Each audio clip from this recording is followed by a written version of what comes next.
again. Yes, I am back with another lengthy tale, I hope, because it'd be nice to get this show on the road once more. Am I awake? I've no idea. You'll have to tell me. Okay.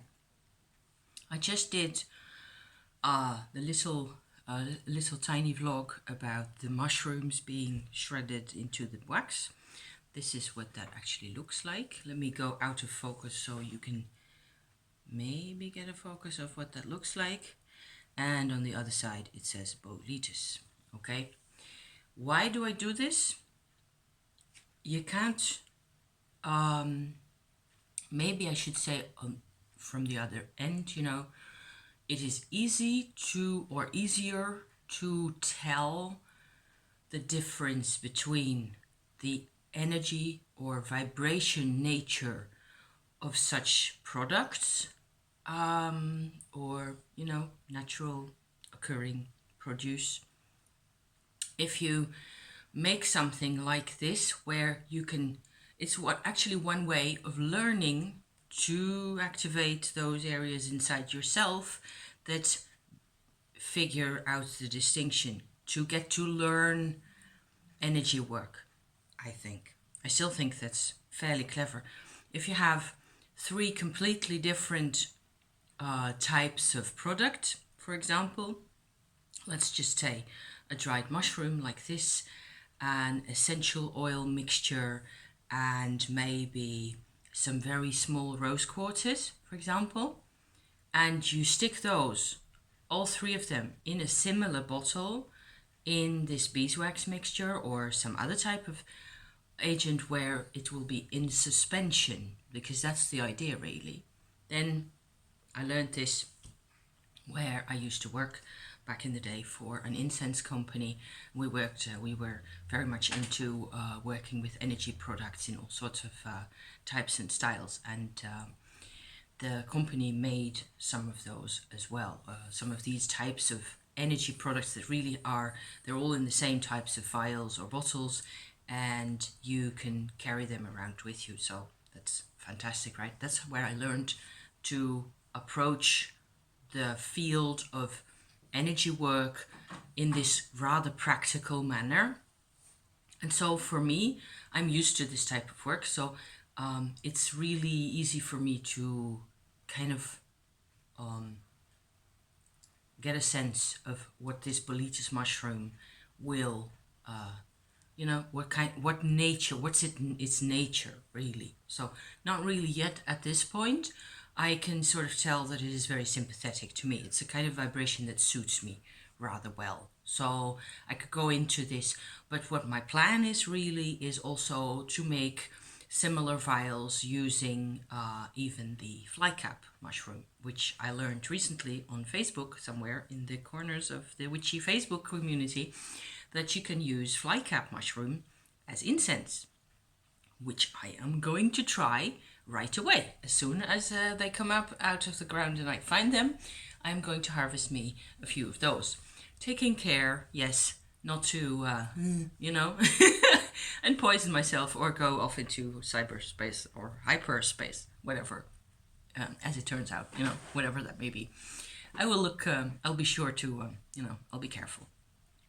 But I am not sure exactly how careful you need to be, other than just not, picking up the mushroom and stuffing it into your face. Duh, I wasn't going to do that anyway. But there are a lot of interesting energy properties in any of those mushrooms. There is a type of mushroom that looks a lot like the flycap, the amanita, but isn't red but darker brown. They're called panther amanitas in my language. Those I wouldn't touch, because I'm kind of, like when I see them, I go like, okay, no, these are even more dangerous than the actual flycap. So lots of interesting material. I love this stuff, and it's just this way you can actually just sort of access the energy and sort of have a conversation as to, if I find, say by the end of the year, I have like 4 or 5 of these type of bottles with only mushrooms in them, okay? which would be really cool as far as I'm concerned. You know, I'll report as I make them. And then I can actually sit them on my table in a row like that and just sort of go like this and sort of tell the difference between them. And that's my point there. If you use rose quartz or minerals, that's just as possible, or plant oils or any of it. I'm interested in any type, really, of energy vibration that comes out of nature. Because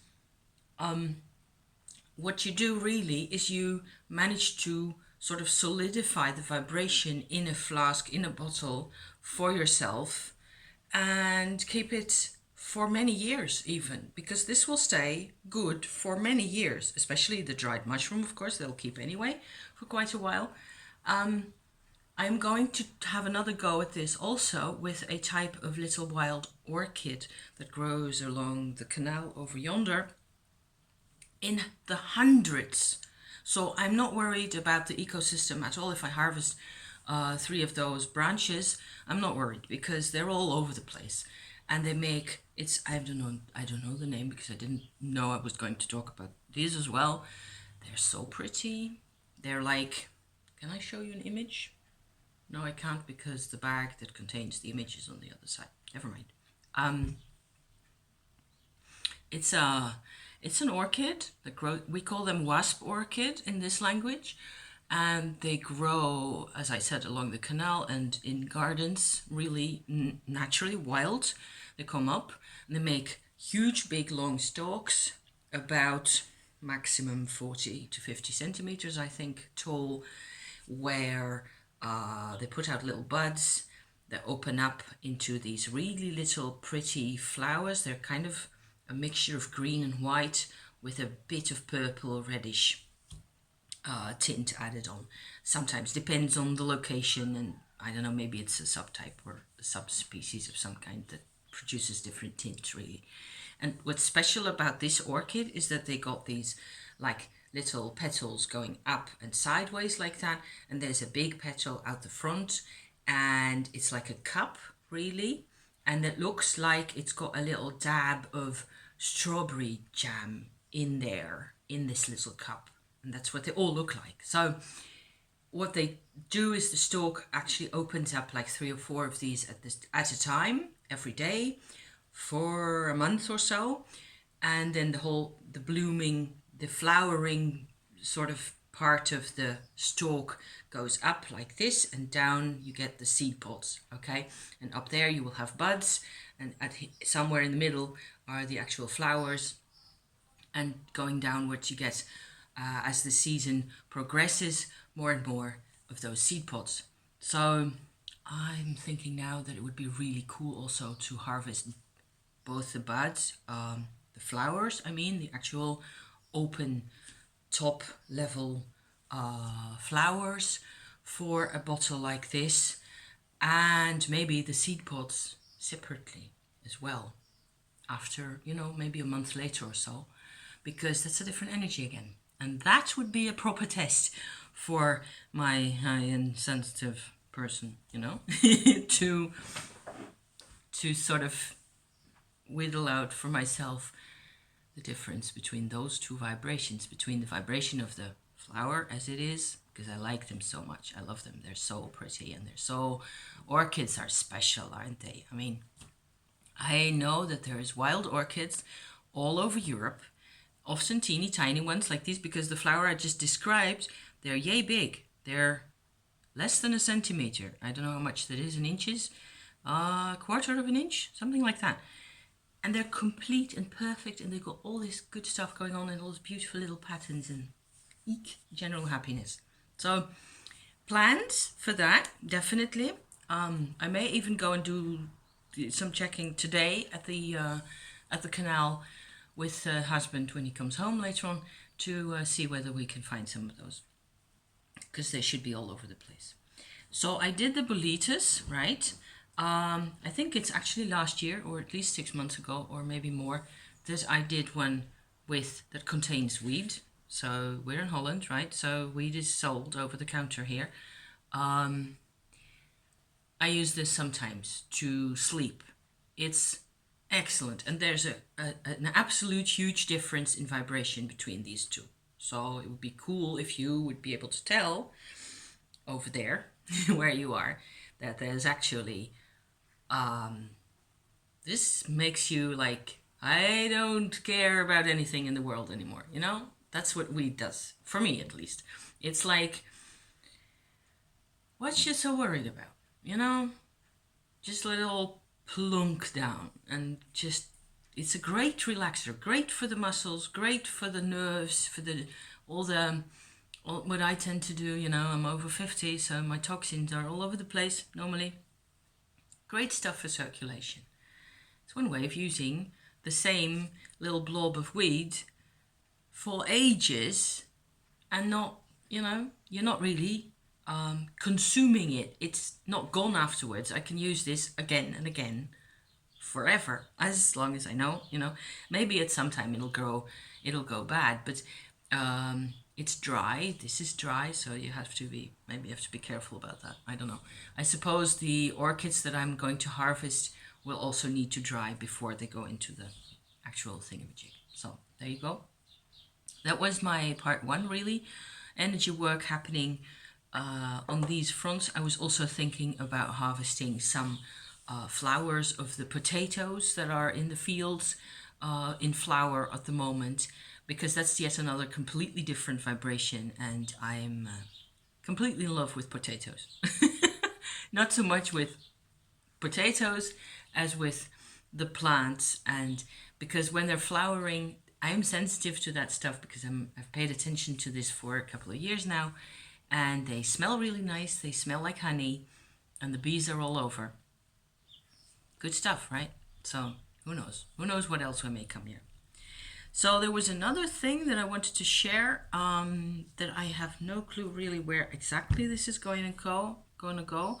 There was a person who put a comment on a vlog I did an age and a half ago, it seems like. In terms of personal change and growth, it feels like 50 years ago, but it isn't. It was only last year that I started out. Let me see which one I can show. That's really kind of cool to represent this deck. It's the Greenwood Tarot again. So I'm going to go out of the shot to see whether that will focus properly on the birdie right there. This card is actually the Page of Cups, and now you have to help me here. The English name of the Kingfisher. Right, there you go. A Page of Cups. It's just one of a spread that I did here. I wanted to use, because of the comment I got about how did the cards turn out, I found, oh sheesh, there's I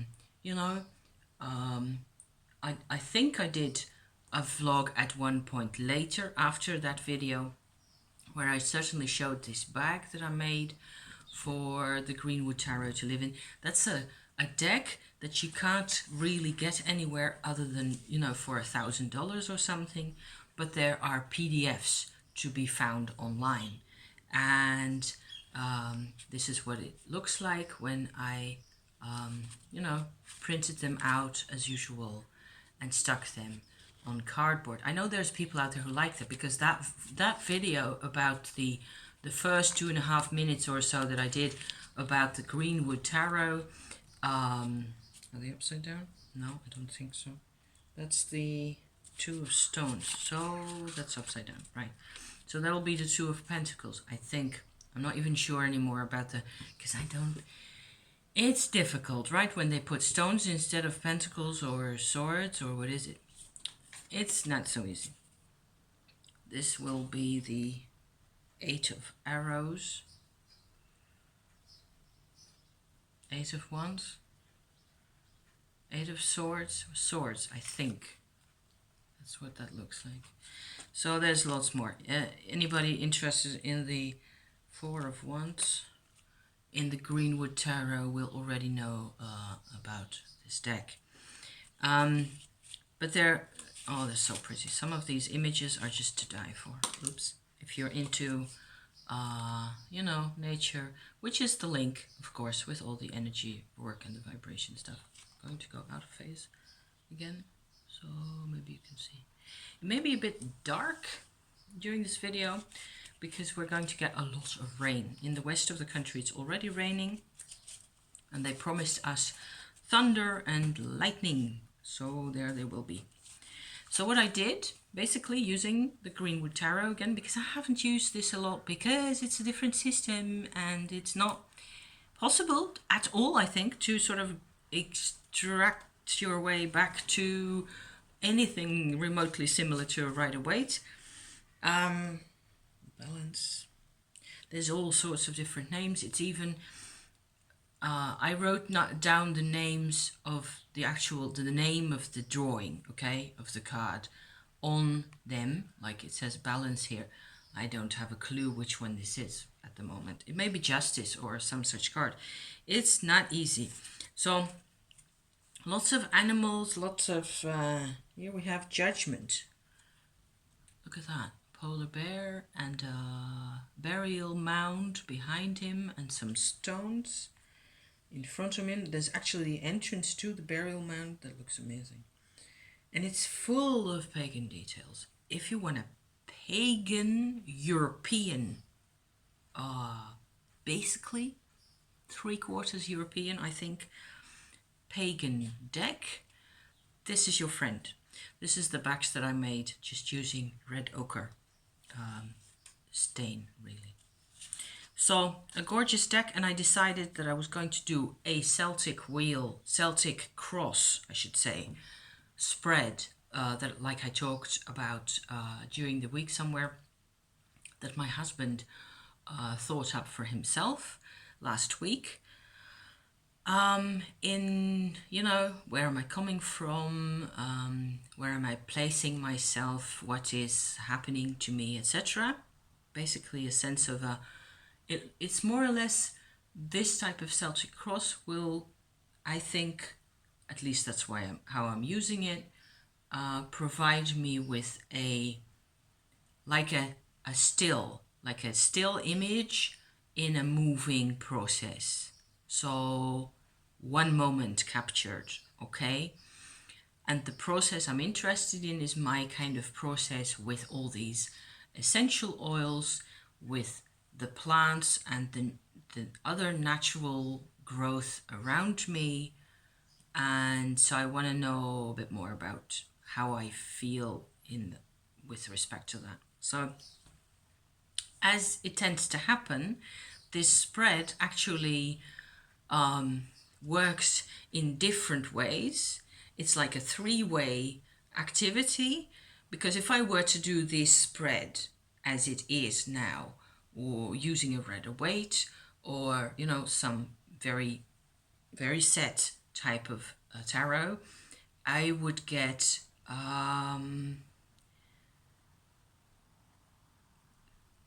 I suppose information that's easier for me to predict, easier to put in context with each other, okay? Using the Greenwood means that I have to really open my brain, because I get information about the spread, about the thing that I was asking for, but also about the Greenwood itself. It works both ways in these, you know, in 3 ways, really. So it's a 6-type big combination of a jumble. So either you write a complete book about this or you don't, because it's really, you know, it gets really complicated.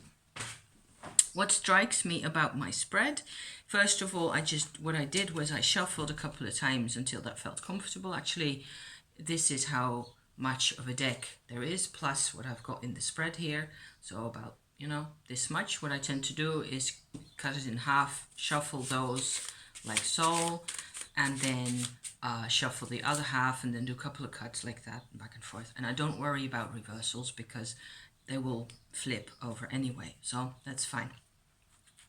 Having said that, let me go into my spread here. So the big idea about this larger Celtic Cross approach is you get a little Celtic Cross in the middle with one central card that represents the querent, right? And 4 cards around that in like a circle, except it's not really a circle, you might as well call it cross. And what husband has done is he's added on to that in order to make this really fine, like an Irish graveyard cross really out of it, is he's added on, I think, 2 cards at the bottom and 1 left and right and 1 at the top. So it becomes a lot bigger spread, okay? I've added 1 more at the bottom because probably because these cards are not so tall, it looks better that way. It looks more like this actual Celtic Irish shape if I have 3 cards underneath. So my husband said at the time he wanted to see where it all came from. He had a really great session with these cards. He used the Pagan Cat at that time, which is a taller Los Scarabeo mini version actually that we've got for this, and it's really Rider-Waite type in nature. So the cards are really pretty, and I really like that deck a lot for you know, the traditional approach and getting a handle on the question and the querent for him or herself to get a handle on what it is that I'm dealing with. And of course, that's what you're interested in most of the time. Most of us, we have this question and then that's what we need. Okay, we want an answer to that. And in this case, it's a much wider field. I am really comfortable at the moment with these cards also because I get nice cards, so I'm cool, okay? And it's a lot more like using my intuition to see where this takes me and whether I get any ideas from this. And so the idea then will be coming from this little Celtic Cross approach with these cards added on to the center. What ends up happening is that for my husband, certainly, there was a process which for him is completely natural of sort of bouncing up and down in his life between the bottom half and the top half of the middle axis of the spread, right? And those cards contain for him what it is that he tends to be doing the whole time. And he's just, you know, going back and forth between those 2 extremes really, which is something that we all can recognize. The transverse bar of the cross provides an image of where we are at that time. So what it is that's kind of central. It kind of stops the bouncing up and down along these probabilities that apply to us, to me in this particular case, because there are things that sort of solidify me or slow me down enough, things that grab hold of me on either side of me to position me in somewhere, in a particular, in one choice, one option, right? And the funny thing, what I did really is that I made a second transverse bar, a smaller one. The big one has actually 5 cards in a row, the 3 in the middle, plus 1 on either side, right? So that's 5. And then I have a smaller set of 3 cards, which would sit somewhere lower down. And I'm explaining all this because, you know, you're into spreads and you know what I mean, okay? Yeah. If you're bored, bye. Thank you for watching anyway. You know, you're cool. You're fine.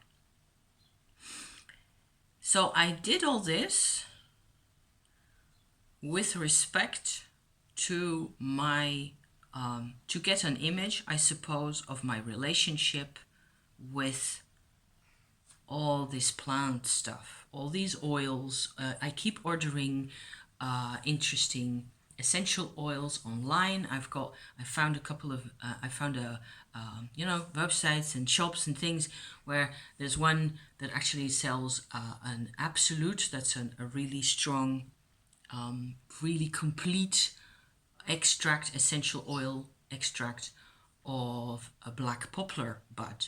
So it's like 30 euros for a gram or something like that, crazy like that.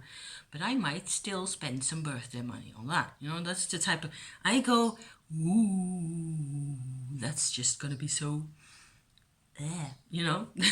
I want that. I want Black Poplar Absolute in my life. Oh yes. And I don't care what, how, if I have the money, why not? You know, just do it. I don't want anything else. I don't need more books. I don't really need more decks at the moment.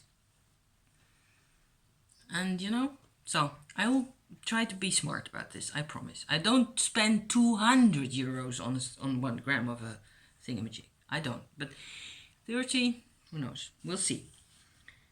So I'm fascinated. I'm really interested. It's like it's part of myself. I'm investigating all these parts. It's a way of having relationships also, and that's probably going to be in here because, you know, that's what happens. Relationships that are not about pain is what comes to my mind. It gives me a lot of strength working with essential oils, working with these little vials with energy qualities of plants and all this magic. It's just real magic, and it never hurts me. It's all goodness. So what's not to like, right? I'm gonna sorry, sip of water. There's actually a bottle that I used yesterday because crumbs and stiff in the throat, right? I'm gonna enumerate my cards now. Starting at the utmost bottom is the Page of Arrows again. There it is. I'm gonna shift out of the camera focus. Maybe you can see that properly. I hope that helps. Actually, I'm not even sure. Because it tends to focus on the face and then that's what you get, which is a good idea normally. You wouldn't want to change that. So Page of Arrows, I think, would be Page of Wands, right? Anyway, it's a learning position. And we have these beautiful green set of 3 green woodpeckers, I think they are, which you get in this country where I live. If you go far out enough in the farming areas and closer to the forest, you will see green woodpeckers. So that's not so easy to determine exactly what does the green woodpecker mean to me, right? So that type of stuff happens all the time. I'm just going to enumerate the cards quickly. Next one, going up the tree, up the cross, I get the King of Cups, who has like a bowl, a shaman's bowl, and a medicine type lodge with 2 elk and flycap mushrooms, right? Next one, it says King of Wands here. Has 2 snakes. It's a lot more of something I relate to Shakti energy work. Next one is the Strength card with a mountain lion, or it looks like a mountain lion to me, and an eagle and several other cat-like animals. A hunter, definitely. He or she has got a little curled up lion figure on his or her chest. I don't know if you can see that. So it's like strength is also about self-knowledge then, I would assume. Okay? So going up, my central card to the whole of the Celtic Cross is the Wheel of Fortune, like so. And to me that means in this particular instance, definitely the Wheel of the Seasons. And there's a moon and a sun, there's feathers, and general, I don't know how to put that. One season passing into the next, like continually, always. Going up from there, we get the 2 of Cups, like so. 2 of those like shaman, shapeshifter, human meets animal type characters. A stag and a horse, what looks like. And 2 cups. I love this deck. so good that that person posted that comment, because now I'm reminded of that I have this, and then, you know, I have a reason to come on and talk about this. This is the Four of Stones. That would be Four of Pentacles then, I think. I hope. It has like a dolmen, and there's a little deer resting beneath the dolmen. And because it's the Four of Stones, you get 3 supports and 1 capstone, right? Interesting. It's where we come from, these type of rituals. They didn't do any writing, so that's why they're called prehistoric, because you can't really tell what they were thinking, at least if what they did was actual thinking.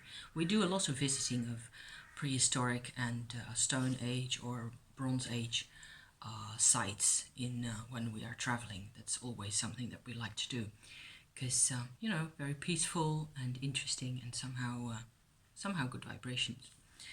So on the transverse bar I have one more king of stones, pretty little horse, like so. It's actually rather usable. I can use this deck just fine, no problem at all.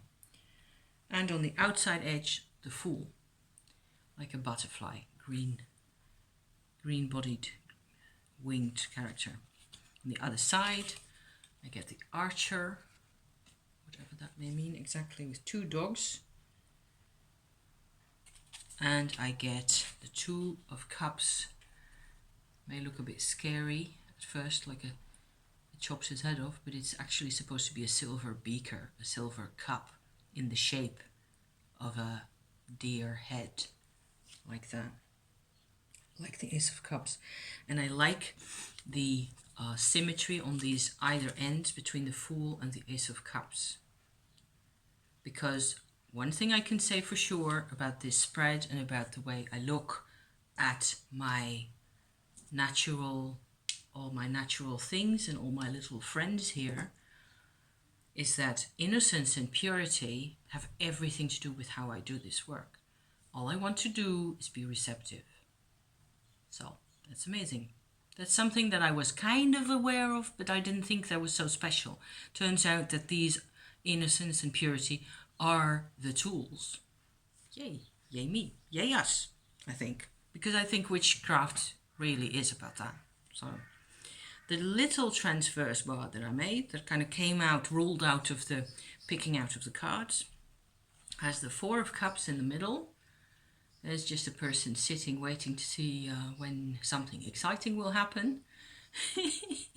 Which is kind of the way I do things as well. You know, it's like, what shall we do with ourselves today? Sometimes it is just like that.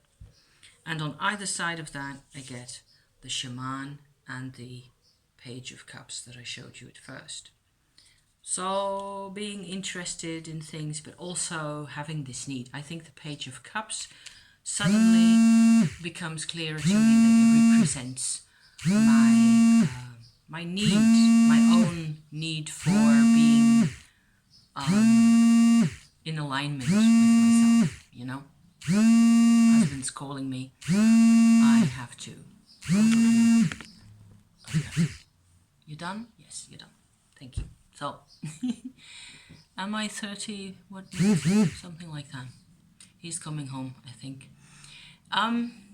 So an interesting spread, and an interesting, like I said, it's a 3-way benefit, really, circle of benefits, working with a spread that I don't really know that well, with cards that I hardly know anything about other than what I can sort of make of it now at this moment, and talking about my situation that is a mystery by itself. So, and still little bits of truth come out, because there's images that sort of match and symmetries and things that come out that make me go like, okay, yeah, I'm actually also about innocence. And I'm this lower down transverse bar with the Four of Cups in the middle really has to say how I do things.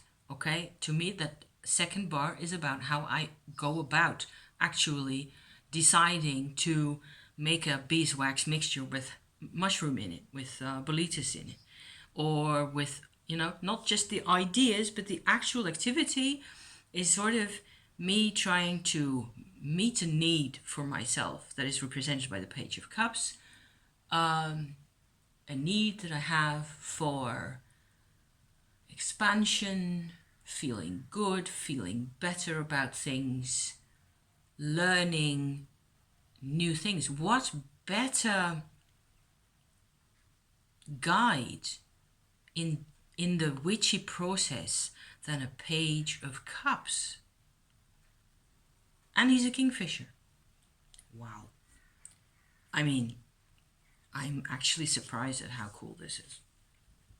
And on the other hand of him or her is this shaman card with necklaces and totem animals. And what strikes me is that he is human. He or she is human, but has the capacity, the visible capacity to transform into other beings, into other sides of himself. And that reminds me of something I was thinking and also worrying about slightly, because, you know, Four of Cups, type of mode, you know, being, is that consciousness for me more and more isn't about being one person. And being alive and being human, being me, means multiple types of awareness all the time.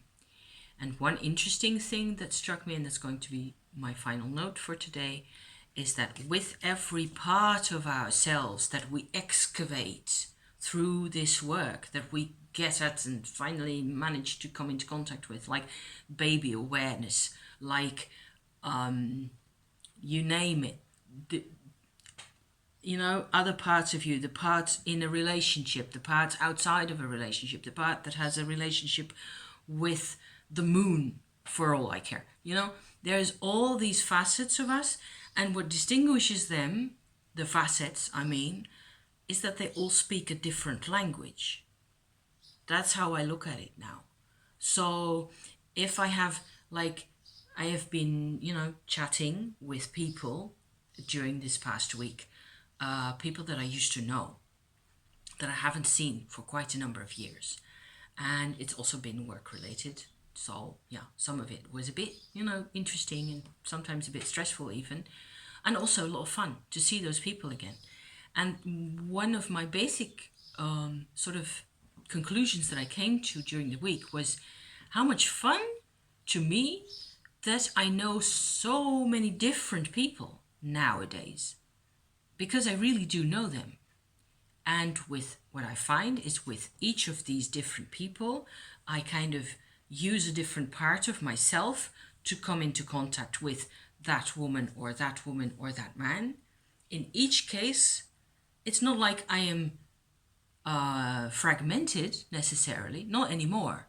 It's because I have been fragmented for so long that nowadays I can sort of be active in each of these directions using the appropriate language and the appropriate finding and using and learning, because it's a learning process, all of it, Page of Cups, right, all the way down, Page of Wands, Page of everything.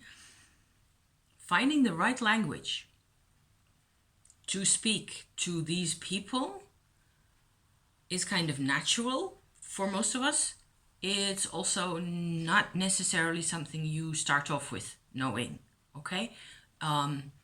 For me, there are people that I can't talk to. They're my father. I cannot talk to, because the difference between the languages is too big. And I have no way of bridging that gap, even if I wanted to.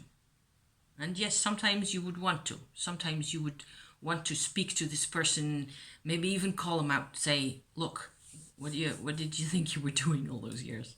Well, it's not going to happen. So it doesn't have to happen.